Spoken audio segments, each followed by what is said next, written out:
This is Three Cedars Forge in Bridgeton, New Jersey, home of master blacksmith Toby Kroll. I'm Toby Kroll. I'm a blacksmith, and I've been a horseshoer and blacksmith for about 40 years. When I was real young, my dad had a coal forge that we'd have on the back of his pickup truck, and we would go around shoeing horses. Back then, that was pretty much the only way you were going to make a living as a blacksmith. So my job, at 8, 10 years old, was to start the forge and have that running.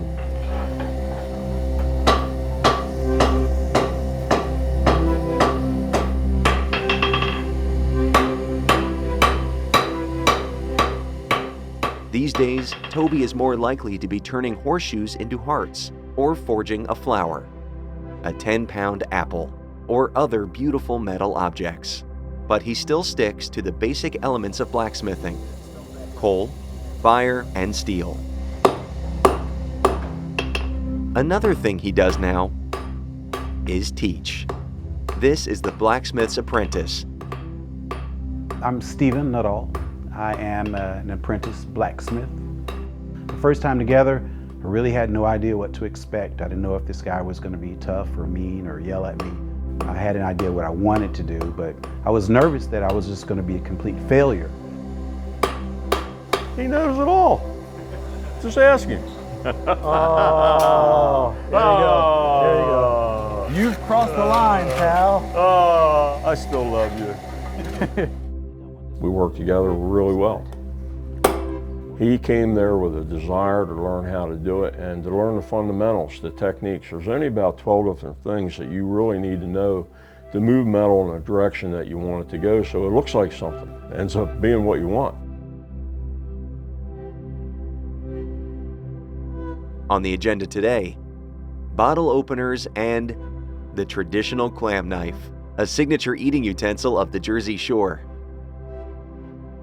This is the Tuckerton Seaport and Baymen's Museum, where you can find artists making anything from traditional South Jersey duck decoys to custom sneak boxes.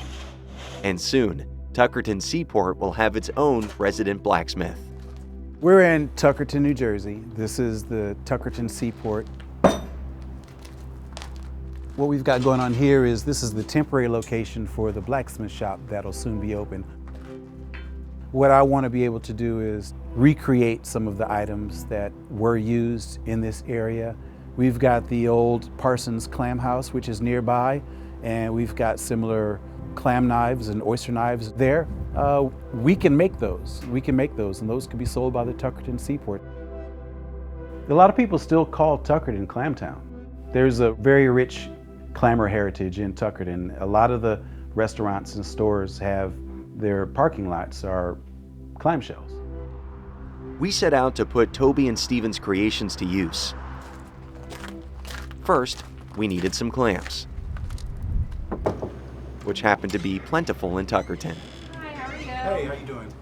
Good. Being a local, Stephen knows the best spots. Just around the corner from the seaport, the 5th generation of Parsons run the family business. Is that it? Oh yeah, those look good. Then we needed a place to shuck the clams and use the bottle openers. Stephen knew just where to go. Pinelands Brewery, founded by 4 friends who met at nearby Stockton University, was a few blocks away.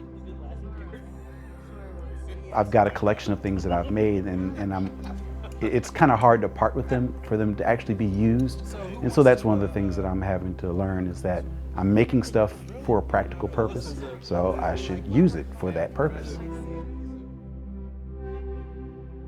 Making a living as a traditional blacksmith is tough. Stephen's apprenticeship with Toby wouldn't have happened without a folk arts apprenticeship grant from the New Jersey State Council on the Arts. The grants are designed to continue the tradition in folk arts. Without the grant, I wouldn't be able to continue to work with Toby.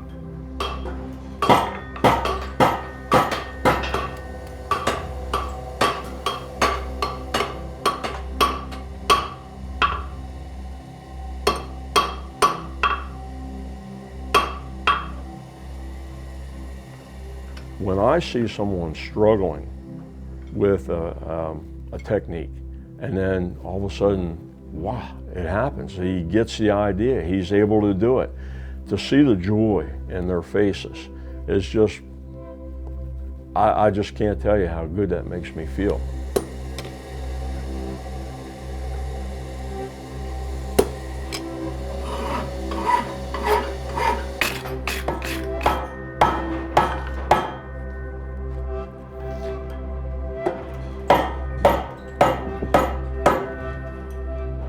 It has to be used. You know, this is part of human history. We can't just let it die. It's too precious.